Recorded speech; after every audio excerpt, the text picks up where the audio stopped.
You've heard the warnings. Sugar is toxic. Sugar is the enemy. So you cut back. You started reading labels. And when you saw sugar-free, it felt like a win. Now your cart is full of sugar-free snacks, drinks, and protein bars. But what if I told you those guilt-free choices might be doing harm in a way you never expected?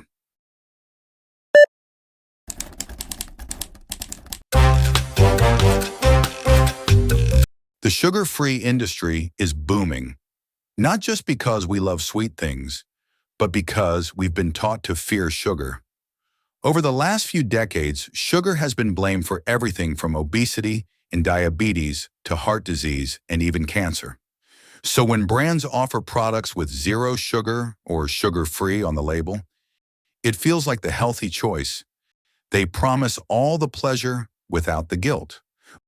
But behind those promises are ingredients most people can't even pronounce, like aspartame, sucralose, erythritol. Sweeteners designed in labs, not grown in nature. And while they may taste like sugar, they behave very differently inside the body. Scientists are still debating how safe some of these substitutes really are, and how they affect our metabolism, gut health, and long-term well-being. The truth is, what's left out of the label may be just as important as what's put in. Because sugar substitutes weren't created to nourish us. They were created to keep us hooked, without scaring us away. To understand how we got here, the sugar-free labels, the guilt-free promises, we need to go back. In the 1970s, fat was public enemy number one. Oh, the injustice of a low-fat breakfast. Food companies rushed to remove it from everything, from snacks to salad dressings. But without fat, food tasted awful. So they added something else to bring the flavor back: sugar. For a while it worked, until science started pointing fingers at sugar too, linking it to obesity, diabetes, and heart disease. Suddenly, sugar became the new villain. And just like that, sugar-free became the hero. But instead of cutting back on sweetness altogether, we found a workaround, replacing sugar with something else. And that's where things get complicated. Not all sugar substitutes are created equal. Broadly speaking, they fall into two camps. First, artificial sweeteners. These are lab-made compounds designed to taste intensely sweet without the calories. Think aspartame, ACE, sucralose, saccharin. Then we have the so-called natural alternatives, like stevia, monk fruit, and sugar alcohols such as erythritol and xylitol. While they come from plant sources, some still go through heavy processing. Both types have something in common. They trick our taste buds, but they don't behave like sugar in the body. They don't cause the same immediate blood sugar spike. But does that make them safe or even better for our health? That's where it gets complicated, because when you look past the sweetness, the science is still unfolding, and the answers aren't always so sweet. Some studies suggest sugar substitutes can help with weight management, reducing calorie intake and supporting weight loss goals. But the science isn't one-sided. Other research paints a more complicated picture. Some sweeteners appear to disrupt the gut microbiome. Others have been linked to unexpected glucose spikes, even though they don't contain sugar. And some may actually increase sugar cravings over time, making it harder to break the sweet cycle. Each sweetener tells a different story. Aspartame, sucralose, erythritol, stevia, they each interact with the body in different ways. And while regulatory bodies have deemed many of them safe in moderation, the long-term effects, especially when consumed daily, remain a topic of fierce debate. So when we see sugar-free on a label, it's not always a green light.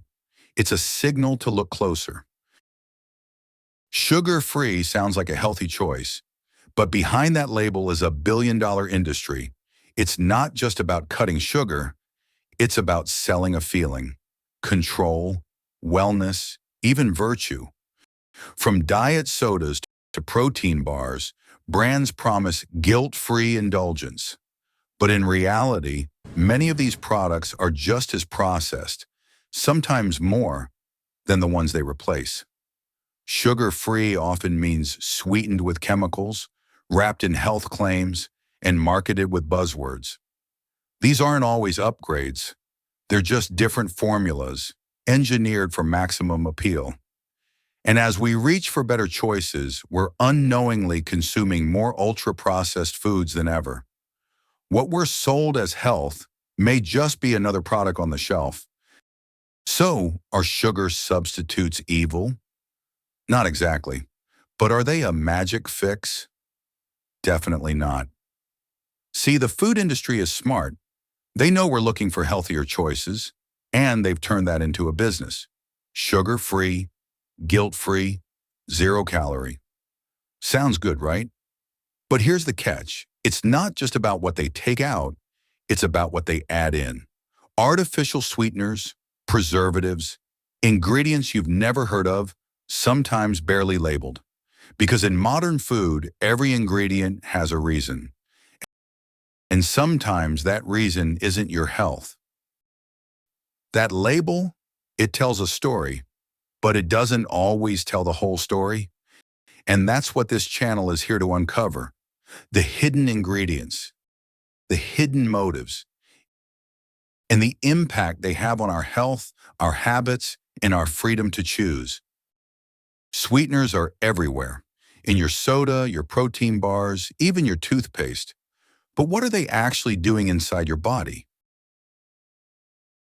They're marketed as better choices, cleaner, lighter, guilt-free, but the science tells a more tangled story. On this channel, we dig into the science behind what we eat, how ingredients shape your body, your mind, and your health. From blood sugar to brain chemistry, from marketing claims to hidden trade-offs, we decode the food system, one truth at a time. Subscribe if you're ready to stop guessing and start knowing. Next episode, Sugar 101, the ingredient we love to hate.